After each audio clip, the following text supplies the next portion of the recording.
පත් වුණා. ඒ අතර ශ්‍රී ලාංකීය ශිෂ්‍යාවක් සිටීමක් සිදු වුණා. කෙසේ වුණත් මේ අනතුර මත වෙච්ච කරදරය නිසා එහෙම නැත්නම් මේ අනතුරෙන් දුකටපත් වෙච්ච පිරිසගේ තත්ත්වය තවමත්ම එහෙම බවයි වාර්තා වන්නේ. මේ ඒ ගැන කළ විමසුමක්. නේවාසිකාගාරය මහල් 5කින් සමන්විතයි.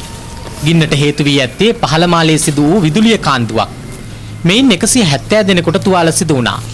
ගින්නෙන් බේරීමට මහල් වලින් පහළට පැනීමයි තුවාලකරුවන් වැඩිවීමට හේතු වුණේ.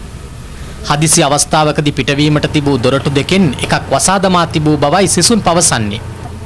ගින්න හටගනිද්දී පළමු වසරට අයත් සිසුන් 272 දෙනෙකු නේවාසිකාගාරයේ සිටි බවටයි විශ්වාස කෙරෙන්නේ. ශ්‍රී ලාංකික ශිෂ්‍යාවන් දෙදෙනෙක් මේ වන විටත් කොඳුවැටවලට සිදු වූ හානි නිසා වෛද්‍ය ප්‍රතිකාර ලබනවා. තානාපති කාර්යාලය මේ ළමුන් පිළිබඳව සොයා නොබැලූ බවයි එහි වෙසෙන ශ්‍රී ලාංකික සිසුන් පවසන්නේ. රුසියාව වෙසෙන ව්‍යාපාරික අතලොස්ස ඇරුණහම බහුතරයක් ශිෂ්‍යයෝ. නේවාසිකාගාරයට කොටුණු සිසුන්ගේ ජීවිත පිළිබඳව සොයා බලන්න කෙනෙක් නැති තරම්. ඒ අතින් ඔවුන් අසරණයි.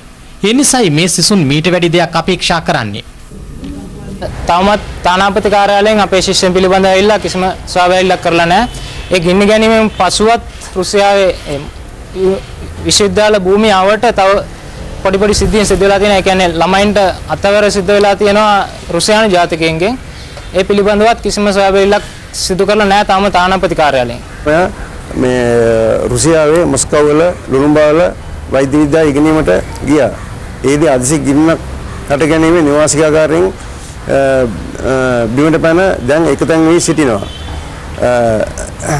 මේ ඒ නිසා මේ ලාංකීය ළමයින්ගෙන් මේ අය කිරීමෙන් තොරව මේ ඉගෙනුම ලබා දෙනමින් ඉතා කරුණා ඉල්ලා සිටිමි.